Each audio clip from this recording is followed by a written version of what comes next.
Nós estamos aqui no Mirante da Serra da Beleza, um palco incrível aqui de avistamentos, e vamos falar agora com o Arthur Sérgio Ferreira Neto, que é um pesquisador de ufologia aqui há muitos anos. Ele conhece todos os casos aqui da região e ele foi protagonista de um caso aqui, neste local onde nós estamos. Tem um morro aqui atrás e houve aí uma história bem interessante. Então, Arthur, conta pra gente aí quando aconteceu isso, como que foi os fatos, você estava sozinho, estava acompanhado de alguém? Bom, foi no dia 3 de agosto de 2013, a data está bem guardada porque você não esquece, nunca mais. Era um sábado, 9 horas da noite, e nós estávamos lá no Mirante, que a gente já teve a oportunidade de fazer uma medição da mais ou menos 1.660 metros, e o objeto ele apareceu aqui em cima desse morro, ali um pouco à frente daqueles postes ali. A princípio a gente até pensou que poderia ser um curto-circuito no poste, mas na realidade uma coisa que demorou em torno de 6 minutos não é possível. E era uma coisa de um tamanho, a gente calculou mais ou menos 50 metros de diâmetro, porque pegava todo esse morro, pegava aqui a estrada e ainda pegava para baixo aqui da estrada. Iluminou tudo aqui essa região. Tudo. Era um arco de luz branco, aquele branco de solda, um branco azulado. O pessoal daqui da roça diz que é uma luz vibrativa. E é esse o termo mesmo, era uma coisa vibrativa, uma luz que vibra na forma de um arco. E aí estávamos eu e o pesquisador Júlio Ferreira. Bom, a gente, nesse dia, nós chegamos lá na serra cedo. Normalmente, a gente chegava para verificar se a estrada tinha condições para a gente subir lá para o platô para fazer vigília. E nesse dia nós resolvemos ficar para o pôr do sol e aí emendamos na vigília, né? Aí, quando foi por volta de 9 horas, foi um dia que a gente teve muito falso positivo, né? Muita incidência de luz na serra aquele sábado. Foi um sábado. Então, quando foi por volta de 9 horas, o Arthur teve a ideia da gente... não sei, o Marcos Petit ele tem uma tese tinha uma tese que os seres que frequentam a Serra da Beleza, eles não querem ser nem fotografados nem filmados. Então o Arthur fez essa proposta. Pô, não vamos fotografar nem filmar, vamos guardar o nosso equipamento e vamos ver se a gente consegue ter alguma experiência. E aí, cara, depois que ele falou isso, era mais ou menos umas 9 horas, quando nós resolvemos guardar todo o equipamento. Só que eu peguei uma câmera que eu tinha digital pequenininha e eu guardei no bolso do casaco, estava muito frio nesse dia. E aí, cara, quando passou assim uns 15 minutos, nós começamos a ver uns flashes de luz atrás do morro. Eu falei, pô, Arthur, vi 2 flashes de luz. Aí ele olhou, ainda contamos mais 3, num total de 5. Quando foi por volta de 9h30, cara, eu olhei lá pro Mirante, eu comecei a ver uma luz, mas tudo quanto é luz que eu falei pro Arthur aquele dia observar, ele dizia que era carro, né? Eu falei, isso deve ser carro também. Aí, só que a luz estava me chamando a atenção, né? E estava muito intensa. Naquela hora passou um carro. O carro estava vindo de Conservatória para Santa Isabel. Ele vinha daqui da nossa esquerda. O carro, ele freou, mas não parou. Ele deu aquela brecada, mas ele continuou passando devagarinho. Ele passou dentro dessa quantidade de luz. A gente viu ele se perdendo na luz. Mal dava para ver a lanterninha traseira, vermelhinha. E parecia uma cena de contatos imediatos. Uma coisa linda, absurda. Nesse momento, o Júlio resolveu fotografar, resolveu descumprir o nosso compromisso. E aí foi quando eu falei para ele, pô, eu vou fotografar. Eu peguei, tirei a câmera do bolso e liguei. Quando eu liguei a câmera, a luz retraiu, ficou só um ponto. Que o Arthur, observando de binóculo, ele usa óculos, ele falou, continua lá, tem um ponto lá. E aí, cara, quando eu peguei a câmera, que a luz retraiu, aí ele falou assim, porra, guarda a câmera, a gente prometeu que não ia filmar nem fotografar. Aí eu peguei e enfiei a câmera ligada mesmo dentro do bolso do casaco, né? Cara, quando eu enfiei a câmera no bolso do casaco, a luz voltou, mas voltou na nossa direção. Eu me senti todo iluminado, né? Apesar da distância, a intensidade da luz era muito forte, era uma luz muito resplandecente E aí nós ficamos observando assim, com aquela euforia, né? Porque aí a gente percebeu que estava havendo alguma interação, né? E aí eu também comecei a ficar um pouco assustado com aquilo, né? E aí além disso, a câmera ligada no meu bolso, acesa, eu peguei a câmera para desligar, porque eu estava querendo que aquilo durasse mais algum tempo, né? Quando eu peguei a câmera para desligar e a luz retraiu, dissipou, aí não apareceu mais. E por incrível que pareça, nós estávamos a 1.660 metros, como eu já disse. Eu tive conjuntivite e eu fui protegido pelo meu óculos, a minha conjuntivite foi leve. Eu me sentia todo iluminado. O Júlio teve uma conjuntivite grave por exposição à radiação, isso dito pelo médico. E o grande detalhe, a tal máquina que ele pegou para gravar, descumprindo o trato de que nós não íamos gravar, a máquina nunca mais funcionou. Depois, quando eu tentei ligar a câmera, ela não ligou mais.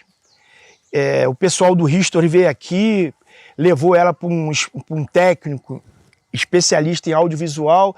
Ele abriu a câmera, ele falou que ela aparentemente está intacta, mas os componentes dela estão todos comprometidos por dentro.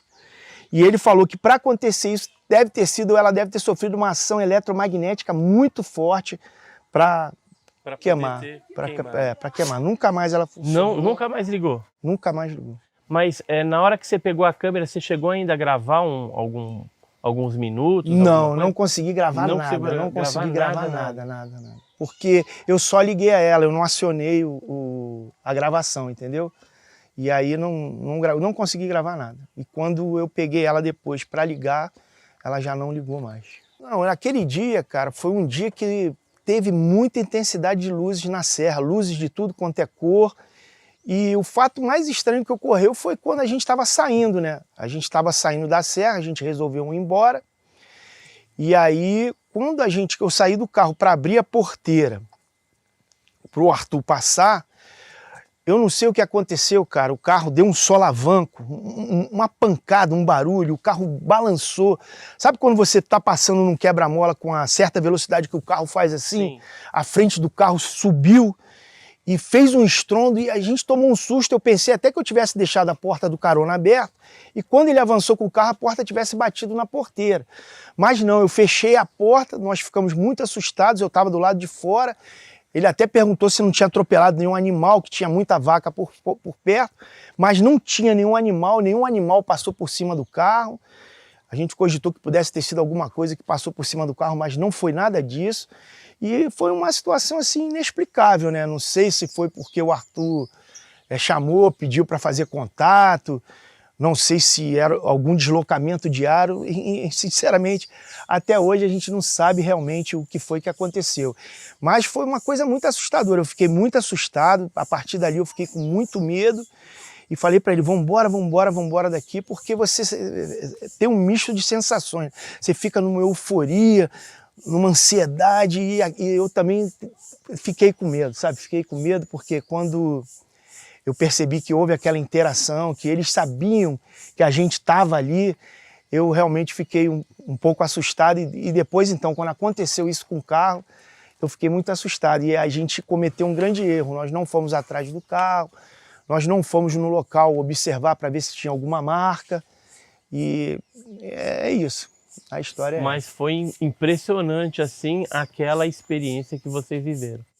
Porque teve essa interação, né? Teve esse problema na minha vista, a máquina queimou, teve evidências, né, muito fortes de tudo que aconteceu com a gente ali naquele dia.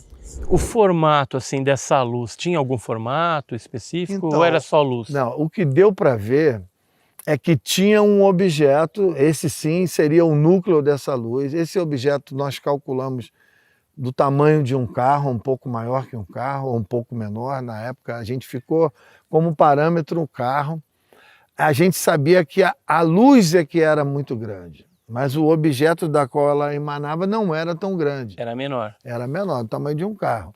E anos depois a gente, porque aqui era tudo mato, o mato era muito alto, teve uma queimada aqui na região que lambeu toda essa mata aqui, foi um desastre ecológico na época.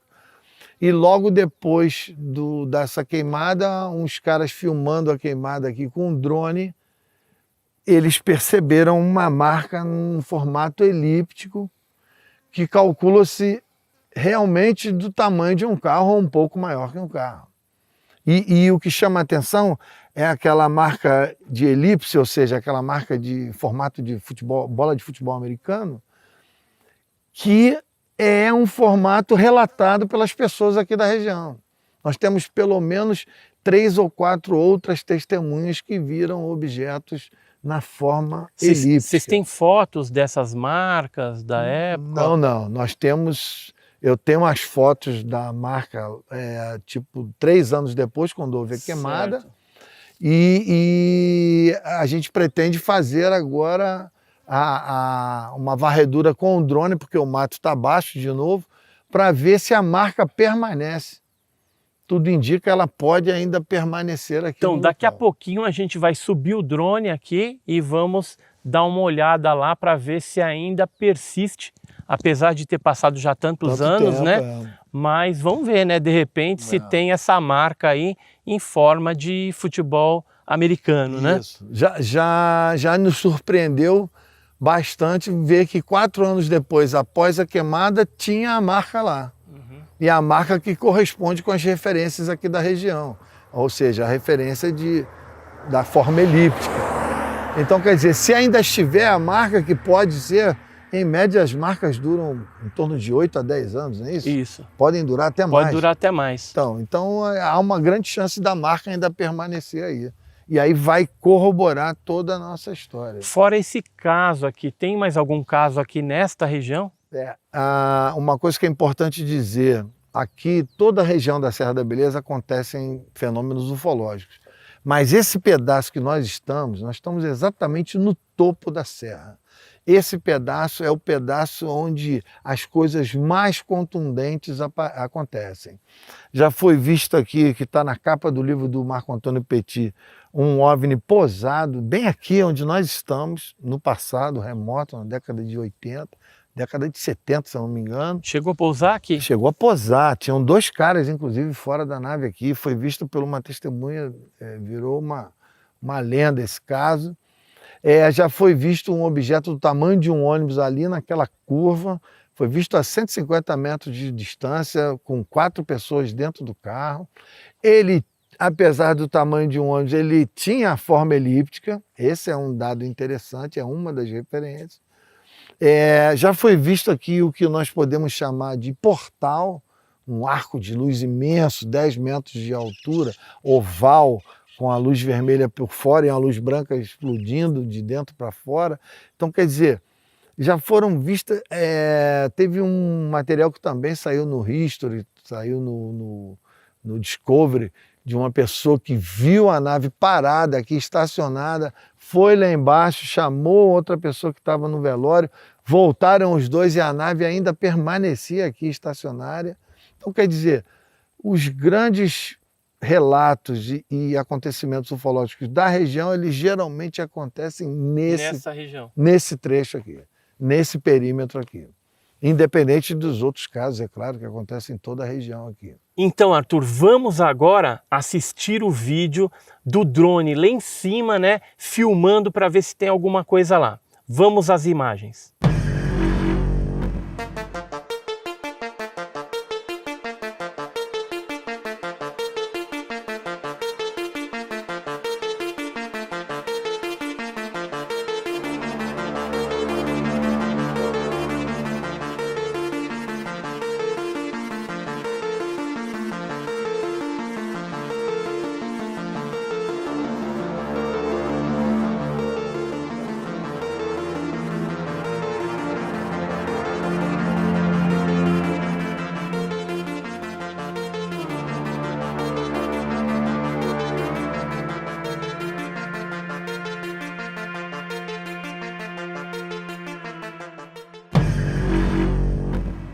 Então, Arthur, impressionante, né? Ainda existe a marca lá, apesar de tanto tempo assim, e dá para ver perfeitamente o formato elíptico da bola de futebol americano. É perfeito. Incrível. Eu estou realmente de boca aberta porque nós chegamos a ter alguns minutos de decepção, não conseguimos enxergar absolutamente nada, mas depois de rodar com o drone e aproximar e tudo, a gente conseguiu perceber Achar o local a marca certo. exata no formato elíptico preciso, e o detalhe é onde ela se delineia, não cresce grama, está no barro, ou seja, é a marca verdadeira. Daquele objeto, visto há quanto? Em 2013. 2013. Há 8 anos 8 atrás. anos atrás. 8 anos então atrás. É impressionante realmente fantástico. Como o fenômeno se manifesta aqui e deixa marcas, né? Exatamente. Super feliz porque agora vocês acabaram de corroborar o nosso caso, acabaram de carimbar